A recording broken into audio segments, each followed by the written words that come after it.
Hey there, welcome to today's episode. This is part 2 of Sample Edit for the MPC. In part 1, we took a look at the trimming side. Today, we're looking at chopping. It is just a brief overview. We'll look at most of the basic functions, but some of it will be covered in further episodes, because if we try and do it all now, it gets a little bit overwhelming. Let's look at sample chopping today, though. There are multiple ways to do it on the MPC.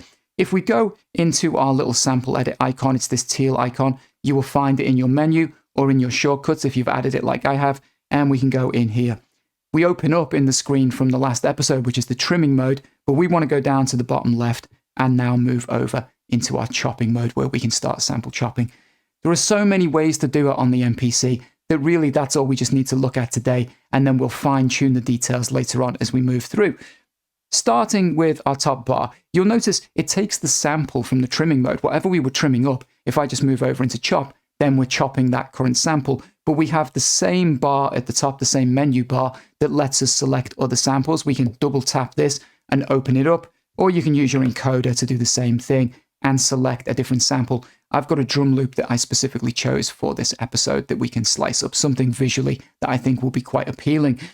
If we move across the top bar, we have the same tools from the previous page. We have the magnifying glass, so 2 fingers to zoom in, 1 finger to just kind of navigate left and right and move around. The headphone icon, which allows us to preview the sample again from the previous episode. And then we get to the eraser tool and the pencil tool. They're new for this menu.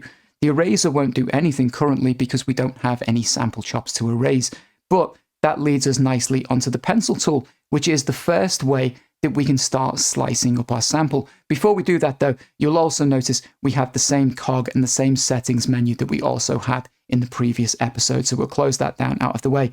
But this is the first way to start sample chopping. If you like, you can just use the pencil tool to draw in chops wherever you see fit, and you'll see them being populated across your pads. Nice and simple. If we don't want those, we can use the eraser tool now to delete them out.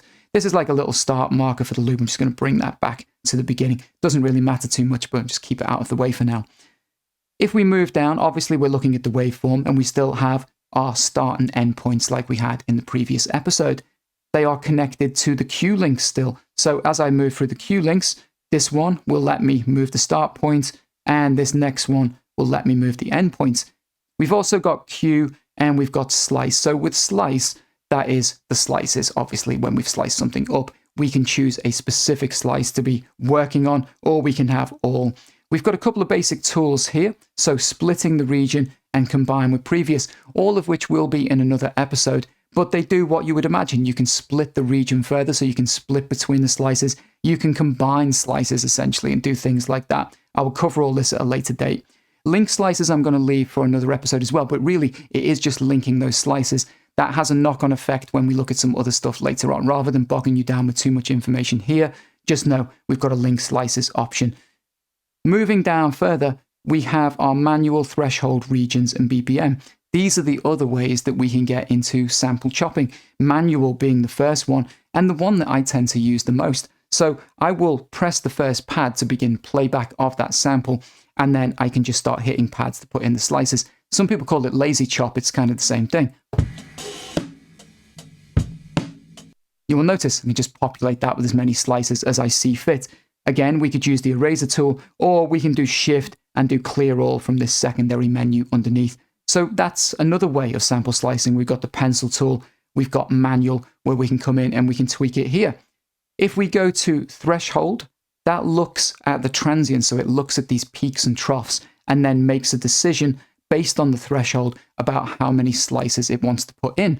And usually it's going to slice at some of these big main transients. Now, if we go to threshold and we lower the threshold, you'll notice it creates more and more slices. If we up the threshold, it creates less, to the point where there's almost none. But you can experiment with that. Some people like doing it that way. It's quite a quick way of finding transients. I don't use it very often, but it's all a personal thing. If we move over to regions, we are chopping by specific equal regions. So whatever number we have set here at the end, for a drum loop like this, typically, depending on the bar length, 8 or 16 chops would be pretty good. But this can be any number that you like. You can dial this into whatever you want. We'll leave it at 8. If we move over to BPM, then what it's basing it on is the BPM for this particular loop. So if you want to do it this way, ideally you could do with knowing the BPM for the loop and maybe how many bars long, because you'll notice that also changes. So by BPM, it's giving me this amount, but if I tell it actually it's just a 3-bar or a 2-bar loop, it will change the amount of slices. And then you've also got your beats where you can change the division by beat. So it gets pretty complex, but don't worry about it. And then you've got your time division where you can set the time division on top of that. Look at it this way. There's going to be one of these modes that suits you the most. So really, you only need to learn one because you're probably just going to keep going back. Something will work for you, and that's going to be it. You don't need to know all of this information. You just need to know what works for you. So that's the basics. Underneath, we've already seen this menu. It's the way to jump between trim and chop. Pad we've already looked at in the previous episode. This zooming we looked at, but again, I'll just touch upon it here. It's zoom buttons. Play cue is just for playing back, but you can do that by pressing the pads, or you can press play to play back through the slices. And here you can add extra slices as well. So that's the basics for this particular menu. There will be more information coming in future episodes, but for now, I think that's enough to absorb. I'll see you guys in the next one. Take care.